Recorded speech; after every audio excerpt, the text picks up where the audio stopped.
ప్రభా, నువ్వు సమస్తము గొప్ప కార్యాలు చేసే దేవుడు, అద్భుత కార్యాలు చేసే దేవుడు, ఆశ్చర్యకార్యాలు చేసే దేవుడు.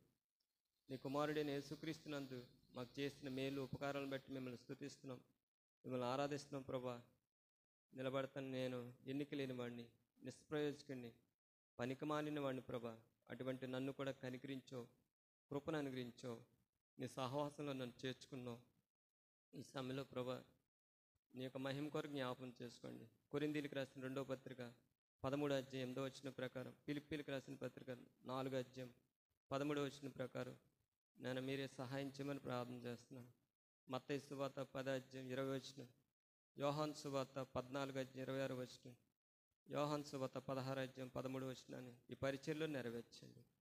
అడుగుడి మీకు ఇస్తానన్నారు, నా నామం నన్ను ఏదడితే చేస్తానన్న ప్రభా, ఈ పరిచర్య అంతటిలో మీరే శిరస్సుగా, సంరక్షకుడిగా, పోషకుడిగా ఉండి మీ ఆత్మచేత నడిపించండి. మీ సమాధానం దయచండి, మీ ప్రత్యక్షత దయచండి. నన్ను నీ వెలుగు మాకు అనుగ్రహించమని, మీరు మా నుండి ఏమైతే కోరుచున్నారో ఆ విధంగా మేము ఆత్మతోనూ సత్యంతో ఆరాధించడం కొరకే మమ్మల్ని మీరు సిద్ధపరచమని, దుష్టు నుంచి కాపాడమని ఇచ్చిన ఈ సమయాన్ని బట్టి కృతం చెల్లిస్తూ ప్రభా, ఇర్మియా గ్రంథం 1వ అధ్యాయం 9వ వచనం మీరు నెరవేర్చమని ప్రార్థన చేస్తూ అన్ని విషయంలో కృపను అనుగ్రహించమని మా ప్రభువును రక్షకుడు మీ ప్రియకుమారుడిన యేసుక్రీస్తు వారి శ్రేష్టమైన ఘనమైన నామములో ప్రార్థించి సహాయం కొరకు అడుగుచున్నాం తండ్రి, ఆమేన్.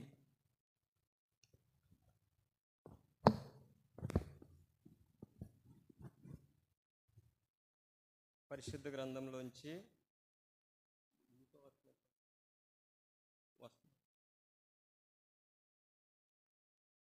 మనం ప్రభువును ఆరాధించట కొరకే పరిశుద్ధ గ్రంథంలోంచి కీర్తన గ్రంథం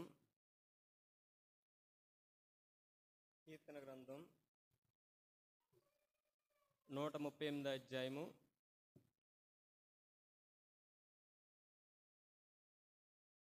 కీర్తన గ్రంథం 138వ అధ్యాయము 6వ వచనాన్ని చదువుకుందాం. కీర్తన గ్రంథం 138వ అధ్యాయము 6వ వచనం, యెహోవా మహోన్నతుడైనను ఆయన దీనులను లక్ష్యపెట్టును, ఆయన దూరము నుండి గర్విష్ఠులను బాగుగా ఎరుగును. మనం ఆరాధించే దేవుడు ఆయన మహోన్నతుడు. గత దినాలు కూడా మనం ప్రభుని ఆరాధించుతూ వచ్చాం. అయితే ఈ దినం కూడా దేవుడు మనం సజీవ లెక్కలుంచి మరొక దినాన్ని మనకు ప్రభు పొడిగించారు. ఈ దినాన్ని బేత్నియాకి వచ్చామంటే కేవలం దేవుని యొక్క మహాకృప. గత దినాల్లో చూసిన వారు, మనం అందరం చూసిన వారు ఈ దినాన్ని లేరు. మనం బ్రతుకున్నామంటే అది కేవలం దేవుని కృప. దేవుడు నన్ను, నిన్ను, మనందరినీ కూడా ఎందుకు కోరుచున్నాడంటే చెప్పండి, దేని కొరకు ప్రభు మనల్ని ఏర్పాటు చేసుకున్నాడు? దేని కొరకు ఏర్పాటు చేసుకున్నాడు? దేని కొరకు కోరుకున్నాడైనా? దేని కొరకు ఏర్పాటు చేసుకున్నాడంటే చూడండి, 2 విషయాలు చెప్తాను. మొట్టమొదటిగా ఎఫెసీయులకు రాసిన పత్రిక, ఎఫెసీయులకు రాసిన పత్రిక 1వ అధ్యాయము, ఇక్కడ 4-6 కలిపి ఉంటే చూడండి, అక్కడ ఒక మాట ఉంది. ఏంటంటే యేసుక్రీస్తు ద్వారా తనకు కుమారులుగా స్వీకరించుటకై. దేని కొరకండి?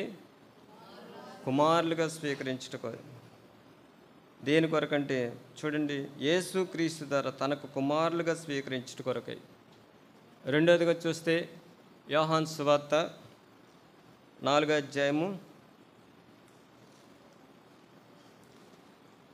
4వ అధ్యాయం చూడండి, ఇక్కడ ఒక మాట ఉంది. 4వ అధ్యాయము 23వ వచనం, 4:23. అయితే యథార్థంగా ఆరాధించేవారు ఆత్మతోనూ సత్యముతోనూ తండ్రిని ఆరాధించే కాలం వచ్చిన, అది ఇప్పుడునే వచ్చినది. తన్ను ఆరాధించేవారు అట్టివారే కావాలని తండ్రి కోరుచున్నాడు. చూసారండి, మొట్టమొదటిగా యేసుక్రీస్తు ద్వారా కుమారులుగా స్వీకరించాడు ఆయన. ఆ కుమారులు తండ్రిని ఏం చేయాలండి? ఆరాధించాలి. ఆరాధించడం అన్నది చాలా ఆధిక్యత. అది ఎవరికి ఉండదు ఈ లోకంలో. దేవదూతలు ఆరాధించే ఆరాధన, దేవదూతలు ఆ ఆరాధన దేవుడు మనల్ని కుమారులుగా స్వీకరించాడంట. రెండోదిగా చూస్తే ఎలా ఆరాధించాలండి? ఆత్మతోనూ సత్యంతో ప్రభువును ఆరాధించాలి.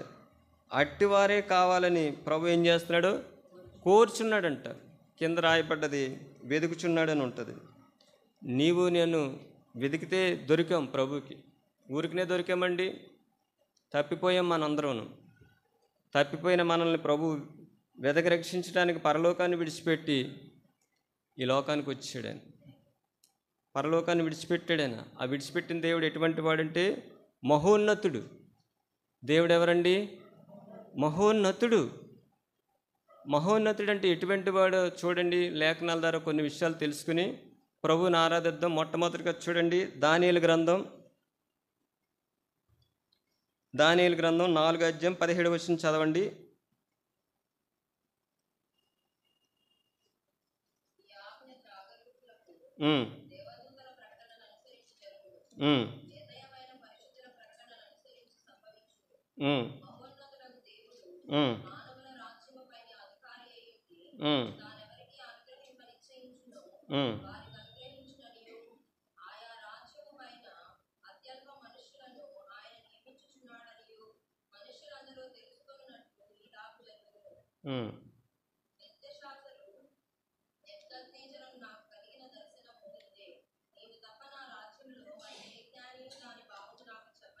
చాలండి. ఇక్కడ ప్రభు గురించి ఒక మాట రాయివ్వండి.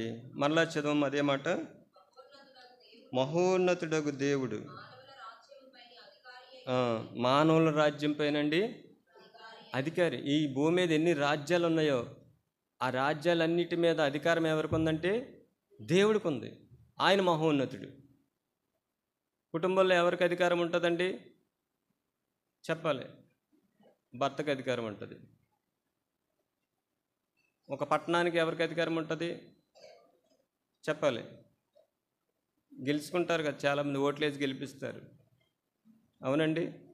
ఒక రాష్ట్రానికి ముఖ్యమంత్రి, ఒక దేశానికి ప్రధానమంత్రి, అలే ఒక పరిధి, ఒక స్థలం వరకు వాళ్ళకి అధికారం ఉంటుంది.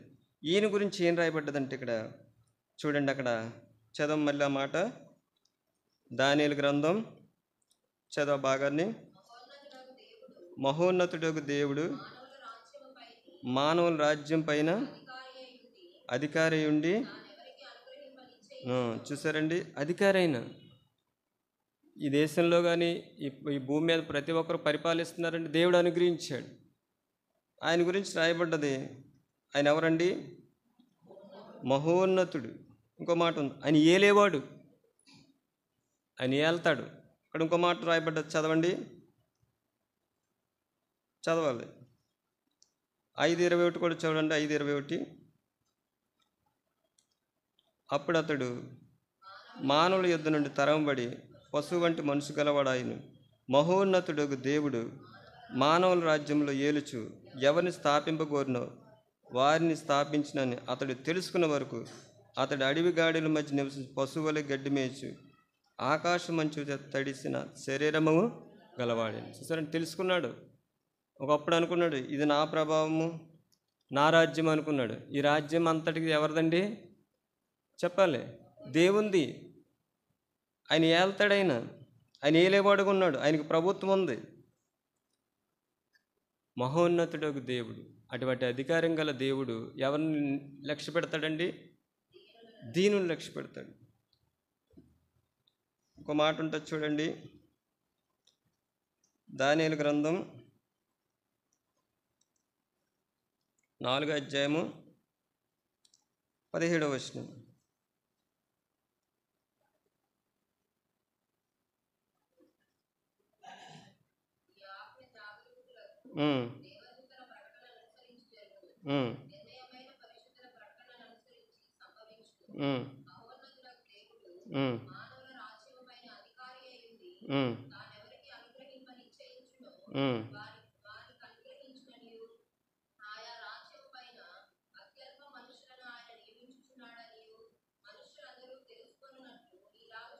చాలండి. ఈ దానియేలు గ్రంథంలో మనం దేవుని వాక్యాన్ని మనం పరిశీలించి చదివినప్పుడు ఆయన గురించి రాయబడిన మాట ఏంటంటే, మహోన్నతుడు దేవుడు మానవుల రాజ్యం పైన అధికారి ఉండి ఆయన ఏలేవాడుగా ఉన్నాడు, ఇచ్చేవాడుగా ఉన్నాడు.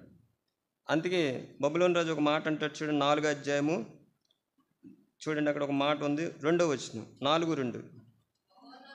మహోన్నతుడగు దేవుడు నా ఎడల చేసిన అద్భుతములను సూచక్రియలు మీకు తెలియజేయకు నాకు మనసు. ఆయన ఏం చేస్తాడండి?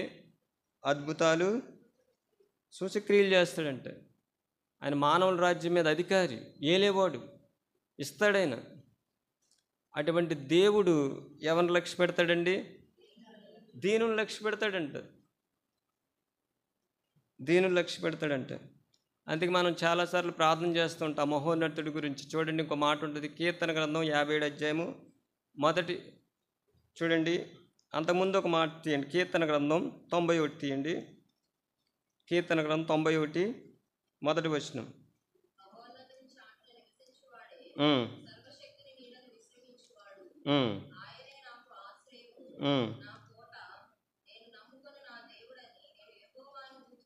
చాలండి.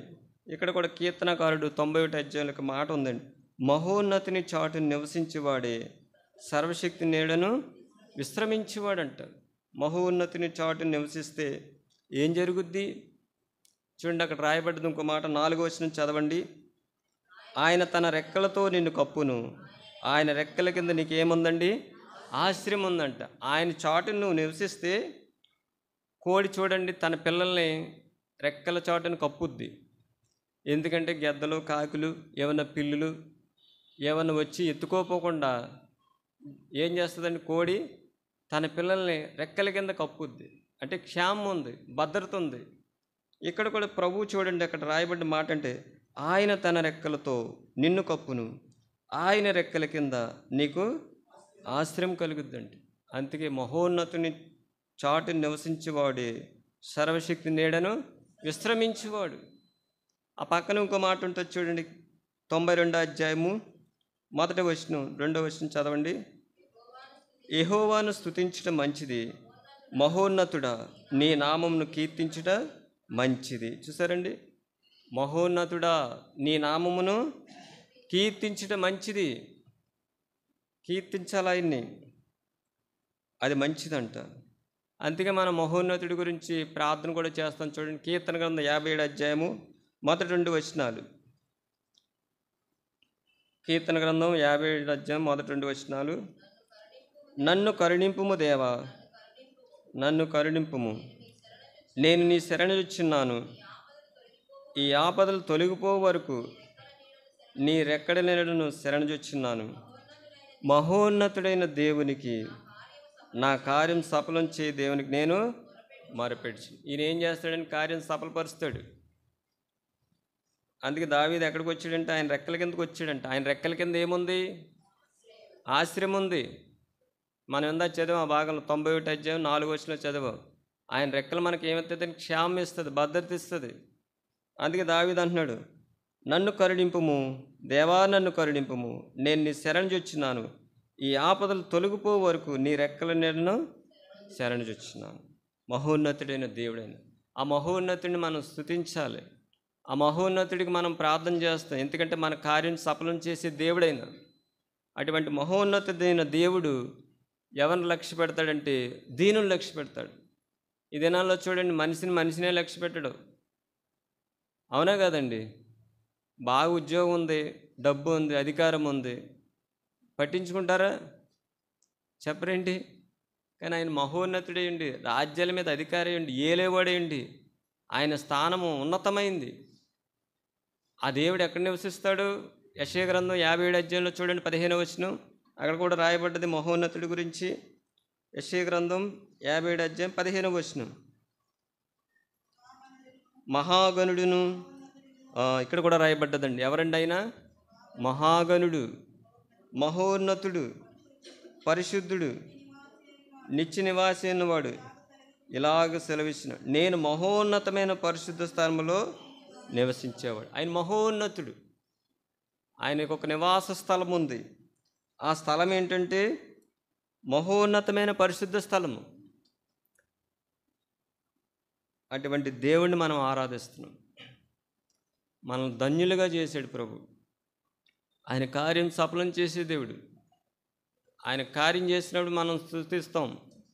అంత మాత్రమే కాదు, మనకి ఏదైనా ఆపదలు వచ్చినప్పుడు ఆయన రెక్కల నీడకు వస్తాం. మనకు ఆయన ఆశ్రయంగా ఉంటాడు, ఆపదలు తొలగిస్తాడు. అటువంటి మహోన్నతుడైన దేవుణ్ణి మనం ఆరాధించడానికి ఇక్కడ సమకూర్చబడ్డాం. మరి దేవుడు మహోన్నతుడు. మరి నీ సంగతి నా సంగతి ఏంటి చెప్పండి? ఆయన ఆరాధించాలంటే మనం ఎటువంటి వారంగా ఉండాలి? చూడండి, కొన్ని విషయాలు తెలుసుకుని ప్రభువుని ఆరాధిద్దాం. మొట్టమొదటిగా చూడండి, కీర్తన గ్రంథం 149 అధ్యాయం, కీర్తన గ్రంథం 149:4.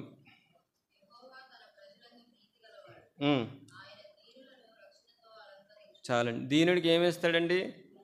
రక్షణతో అలంకరిస్తాడు. దీనుడికి, ఎవరైతే దీనుడిగా ఉంటారో ఆ వ్యక్తికి దేవుడు రక్షణ అలంకరిస్తాడు. అందుకే ఆయన దీనుని లక్ష్య పెడతాడంట. ఆయన మహోన్నతుడైనను దీనుని లక్ష్య పెడతాడు. మనం దీనులు ఎలా అవుతామండి చెప్పండి?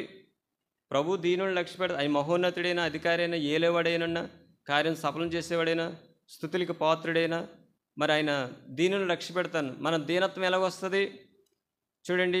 ఫిలిప్పీలకు రాసిన పత్రిక 1వ అధ్యాయము 30వ వచనం చదవండి ఆ భాగాన్ని. ఫిలిప్పీలకు రాసిన పత్రిక 1వ అధ్యాయం 30వ వచనం. క్రీస్తునందు విశ్వాసముంచుట మాత్రమే గాక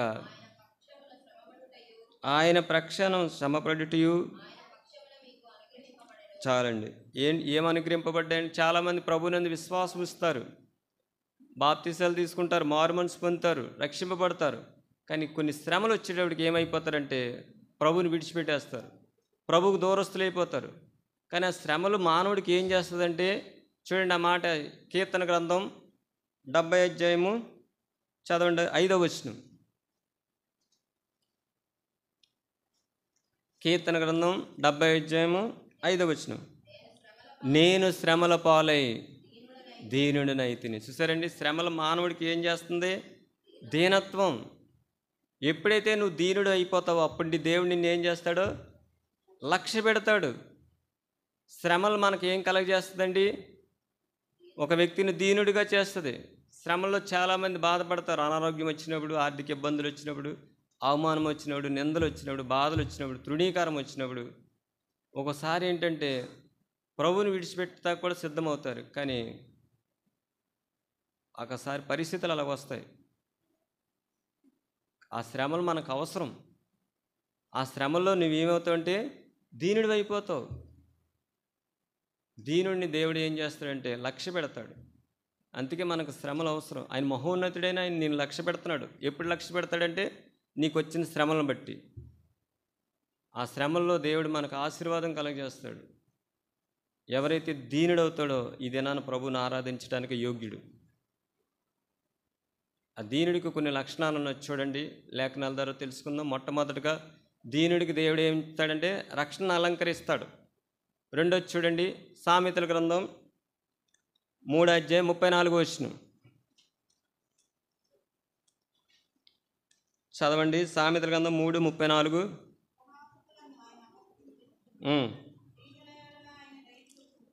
దీనిలో ఏం చేస్తాడండి? దయ చూపుతాడు. దీనుడికి రక్షణ అలంకరిస్తాడు. రెండోదిగా ఏం చూపిస్తాడు? ఆయన దయాళుడు, దీనుడికి దయ ఇస్తాడు. అందుకే మనం చాలామంది ఆ సంవత్సరం నిండిన తర్వాత ప్రార్థన చేస్తుంటాం, నీ దయా కిరీటం నాకు ధరింపజేసావు. సంవత్సరం అని దయా కిరీటం అంటే ఆ సంవత్సరం అంతా దేవుడు నిన్ను కాపాడి మరొక సంవత్సరాన్ని ఎలాగిచ్చాడంటే దయగా ఇచ్చాడు. ఆయన ఎవరికి దయ చూపిస్తాడంటే దీనుడికి దయ చూపిస్తాడు. ఇంకో మాట చూడండి, అదే యెషయా గ్రంథం 66 అధ్యాయం 2వ వచనం. 66:2 చదవండి. 66 అధ్యాయం 2వ వచనం.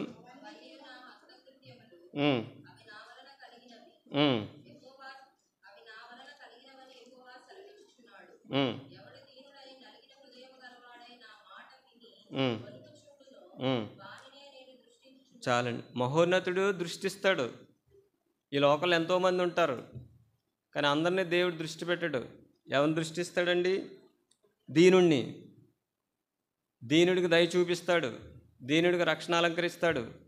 దీనుడికి ఏమిస్తాడు చెప్పండి? ఆయన దృష్టి ఉంటుందంట. ఆ మాట ఉంచండి. ఎవడు దీనుడై నలిగిన హృదయం గలవాడై నా మాట విని వణుకుచుండను వానినే నేను దృష్టిస్తాను. అందుకే దావీదు మహారాజు షాట్ అంటాడు చూడండి, కీర్తన గ్రంథం. ఆయన ఒక మాట చెప్తారు. కీర్తన గ్రంథం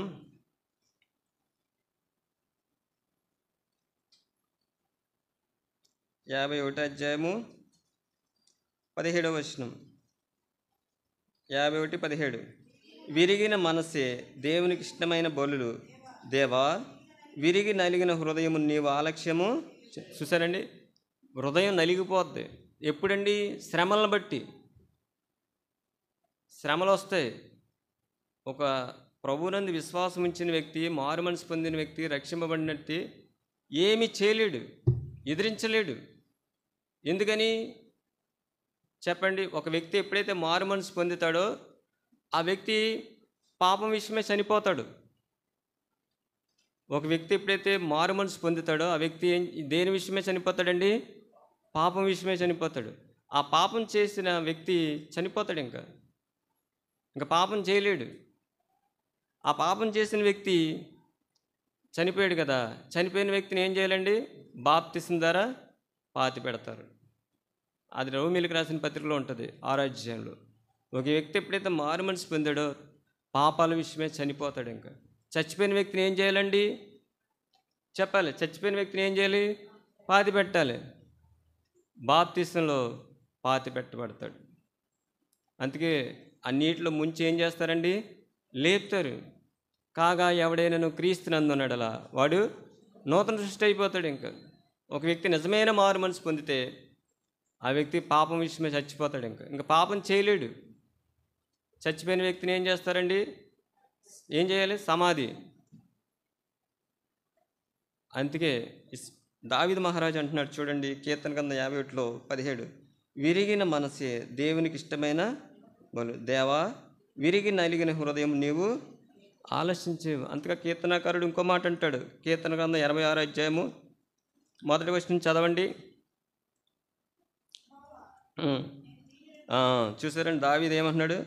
నేను దీనుడును దరిద్రుడును. చాలు. చూసారండి, దావీదు జీవితంలో తాను ఒప్పుకుంటున్నాడు, నేను దీనుడును దరిద్రుడు. మన జీవితంలో ఎప్పుడైనా నేను దీనుడిని దరిద్రుడిని అని ఒప్పుకున్నావా? ఒకసారి మనం పరిశీలన చేసుకోండి. దేని విషయంలో దీనుడు అంటే చూడండి, మత్తయి సువార్త 5వ అధ్యాయము ఇక్కడ చూడండి, దేని విషయంలో దీనిల వల్లే 3వ వచనం. ఆత్మ విషయమై దీనులైన వారు ధన్యులు, పరలోక రాజ్యమే వారిదంటండి. వారి గురించి, దీనుల గురించి దేవుడు ఏర్పాటు చేశాడు. ఏం ఏర్పాటు చేశాడు? పరలోక రాజ్యం. ఆత్మ విషయమే, శరీర విషయమే కాదండి, ఆత్మ విషయమే దీనులైన వారు ధన్యులు, పరలోక రాజ్యం వారిది. దీనులకి ఏమేమి వచ్చింది చెప్పండి? దీవుని ఎడల దేవుడు ఏం చూపిస్తాడు? దయ చూపిస్తాడు, రక్షణ అలంకరిస్తాడు, ఇంకేం చేస్తాడు చెప్పాలి? దృష్టి ఉంచుతాడు. మనం ఉందా చదవం కీర్తన గ్రంథం 138:6లో, ఆయన మహోన్నతుడైనను దీనుల్ని ఏం చేస్తాడండి? లక్ష్య పెడతాడు. ఈ ఉదయకాల సమయంలో దీనుని లక్ష్య పెడితే ఆ దీనుడు ఆరాధన కూడా లక్ష్య పెడతాడు. నువ్వు దీనుడు అవ్వలేదనుకోండి, నీ ఆరాధన కూడా ఆయన కొట్టేస్తాడు. అర్థమైందండి? మనుషులు ఎదురుగా మన ఆరాధన కాదు, కానీ ప్రభు దృష్టికి ఆరాధన చేయాలి. ఆరాధన అన్నది దేవుడు కోరుకుంటున్నాడు, వెతుకుతున్నాడు, స్వీకరించాడు కుమారులుగా. అందుకే యేసుప్రభువు వారు స్పష్టంగా చెప్పారు, తండ్రిని ఆరాధించేవారు ఎటువంటి వారు కావాలండి? ఆత్మతోనూ సత్యంతో ఆరాధించేవారు కావాలి. అందుకైనా మహోన్నతుడైన ఈ లోకానికి వచ్చేసాడు. ఆత్మ విషయమై దీనులైన వారు ధన్యులు, పరలోక రాజ్యమే వారిదంటాడు. పరలోక రాజ్యంలో ఎవరుంటారంటే దీనులు. చూడండి, ఇంకో మాట ఉంటుంది,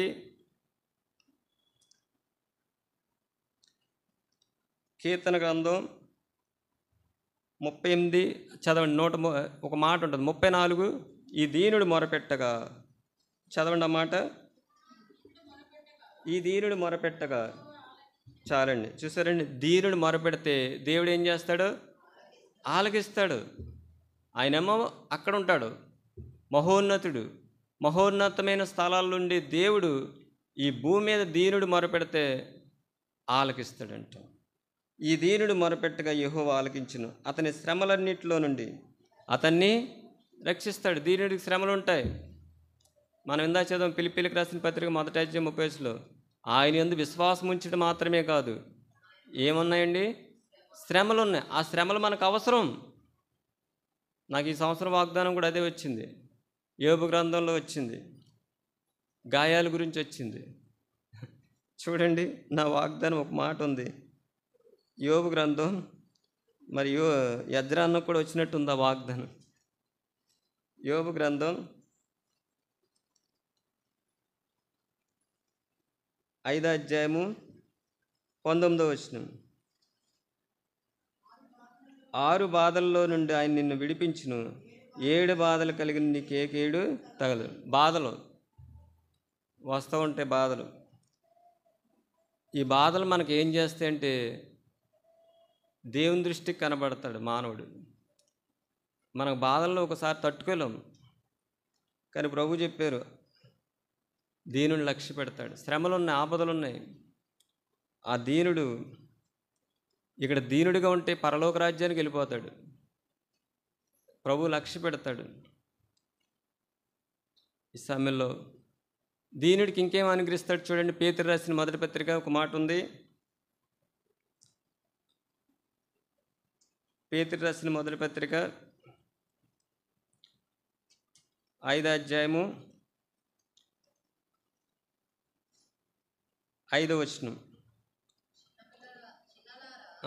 కింద 3వ భాగం చదవండి. దేవుడు అహంకారాలను ఎదిరించి దీనులకు కృపను అనుగ్రహిస్తాడంట. చూసారండి, దేవుడి ఎడల దేవుడు దృష్టి ఎలాగుందో చూడండి. దీనుడి ఎడల దేవుడు దయ చూపిస్తాడు, రక్షణ అలంకరిస్తాడు, దృష్టి ఉంచుతాడు. ఇంకేం చేస్తాడండి? వారికి పరలోక రాజ్యమే వారిదంట. ఇంకేముందంటే ఇక్కడ ఒక మాట ఉంది, కృపను అనుగ్రహిస్తాడంట. కృప. అందుకే ఎఫెసీయులకు రాసిన పత్రికలో అపోస్తలుడైన పౌలు అంటారు, మీరు కృపచేతనే రక్షింపబడ్డారు, ఇది మీ వలన కలిగింది కాదు. అపోస్తలుడైన పౌలు గారు కూడా అంటారు, ప్రయాసపడింది నేను కాదు, దేవుని కృప. అంటే ఒక వ్యక్తిని దేవుడి కృప ఏం చేస్తుంది అంటే అర్హునిగా చేస్తుంది, యోగ్యునిగా చేస్తుంది. అందుకే మన ఎడల ప్రభు ఏం చూపిస్తున్నాడంటే కృప చూపిస్తున్నాడంటండి. మరి మన ఆరాధన ఎలాగుంది ఒకసారి మనం పరీక్షించుకోవాలి. ఆ దీనత్వం మనలో ఉంటే ప్రభు మన ఆరాధన లక్ష్య పెడతాడు. మనలో దీనత్వం లేకపోతే ప్రభు ఆరాధన కొట్టేస్తాడు. 2 వ్యక్తుల గురించి జ్ఞాపం చేసుకుందాం. చూడండి, ఆదికాండము 4వ మొదటి వచనం కాడి నుంచి చదువుకుందాం. ఆదాము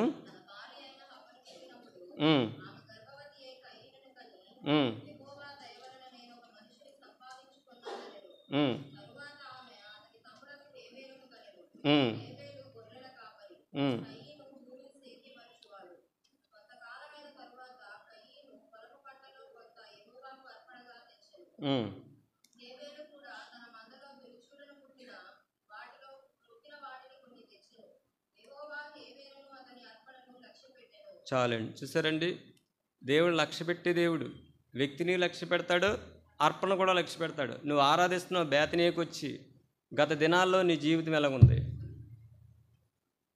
దేవుని దగ్గర ఎలాగుంది, మనుషుల దగ్గర ఎలాగుంది, దేవుడు చూస్తాడు, లక్ష్య పెడతాడు. మనం అనుకుంటాం మందిరానికి వచ్చినప్పుడే సేవకుడి దగ్గరే కాదు, నీ వ్యక్తిగత జీవితం ఎలాగుంది, నీ రహస్యమైన జీవితం ఎలాగుంది, నీ మాటలు ఎలాగున్నాయి, నీ ప్రవక్తన ఎలాగుంది, నీ చూపులు ఎలాగున్నాయి, ప్రభు లక్ష్య పెడతాడు. అందుకే దావీదు మహారాజు అంటాడు, నేను కూర్చుండట లేచుట. మనం అనుకుంటాం నన్ను ఎవరు చూస్తలేదని, దేవుడు చూస్తాడు. ఇక్కడ నిలబడ్డ సేవకుడు స్థిరం కాదు, వస్తారు వెళ్ళిపోతారు, కానీ ప్రభు నిత్యం ఉంటాడు.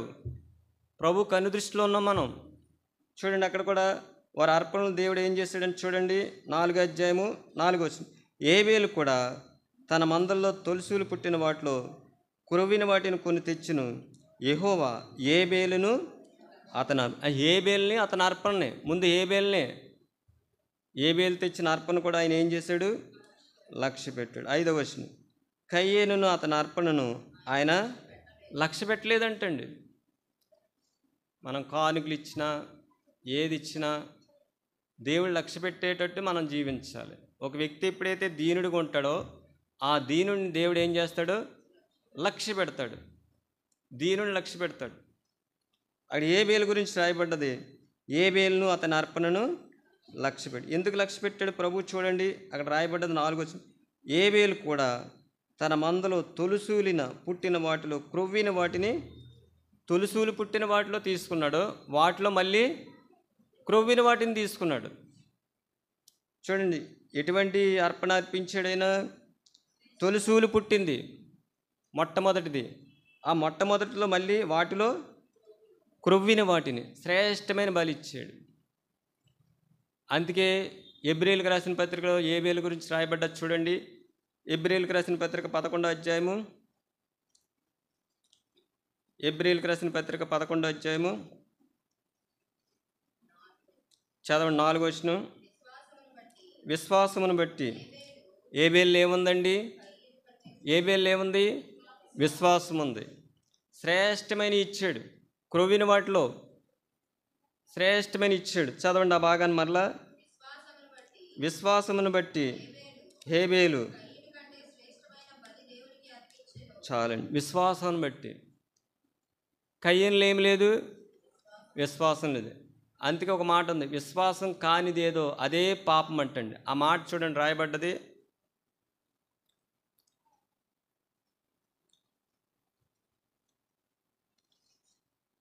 ఒక మాట ఉంటుంది చూడండి.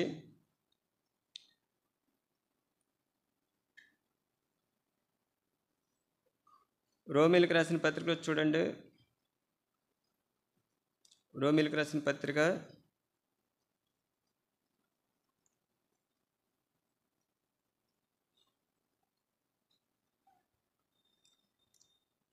14వ అధ్యాయము 23వ వచనం కింద భాగాన ఉంటుంది ఆ మాట చూడండి. ఆ వచనంలో విశ్వాసం మూలం కానిది ఏదో అదే పాపం.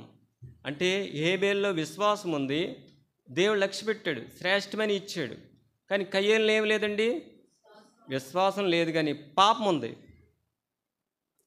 పాపంతో వచ్చేసి దేవునికి ఏమి ఇస్తున్నాడు? అర్పణలు ఇచ్చేస్తున్నాడు. ఈ దినాల్లో కూడా చాలామంది హృదయంలో పాపం ఉంచుకుని ఏం చేస్తారు? దేవునికి ఇచ్చామనుకుంటారు, కానీ దేవుడు అది మనుషుల దృష్టికి ఇంపుగా ఉంటుంది, కానీ దేవుడు దాన్ని ఏం చేయడు? లక్ష్య పెట్టడు. అక్కడ కూడా కయ్యను ఏం చేశాడంటే, చదవండి ఆ భాగాన్ని మరలా. ఎబ్రీయులకు రాసిన పత్రిక 11వ అధ్యాయము చదవండి. విశ్వాసమును బట్టి హేబేలు కయ్యేను కంటే శ్రేష్టమైన బలి దేవునికి అర్పించింది. దేవుడు అతని అర్పణ గురించి సాక్ష్యం ఇచ్చినప్పుడు అతడు ఆ విశ్వాసం బట్టి నీతిమంతుడండి. ఈ దినాన నువ్వు నీతిమంతుడిగా చేయబడితే నీ ఆరాధన దేవుడు అంగీకరిస్తాడు. ఇంకా నువ్వు పాపిగా పాపం చేస్తూ పాపంలో ఉంటే, ఆనాడు కయ్యని ఎలాగైతే దేవుడు లక్ష్య పెట్టలేదో నీ ఆరాధన కూడా దేవుడు లక్ష్య పెట్టడు. ఆరాధన అంటే మాటలు కాదు, అది అంతరంగంలోంచి వస్తుంది, ప్రభు చేసిన కార్యాన్ని బట్టి వస్తుంది. 4 మాటలతో పెదాలతో ఆరాధించిన ఆరాధన కాదు, కానీ ఆత్మతోనూ సత్యముతో. అటువంటి ఆరాధనవే దేవుడు లక్ష్య పెడతాడు. చూడండి ఇంకేముందంటే ఏబేలు గురించి ఆ మాట చదవండి 5వ వచనం. ఆ విశ్వాసం ద్వారా మాట్లాడి జీవిస్తున్నాడు. ఆ విశ్వాసం ఆయన ఏం చేసిందంటే దేవునికి ఇష్టడిగా చేసింది, నీతిమంతుడిగా చేయబడ్డాడు. ఇంకేం చేయబడ్డాడండి? చదవండి. దేవునికి ఇష్టడంట. యోహాను రాసిన మొదటి పత్రిక ఏబేలు గురించి ఉంటుంది చూడండి.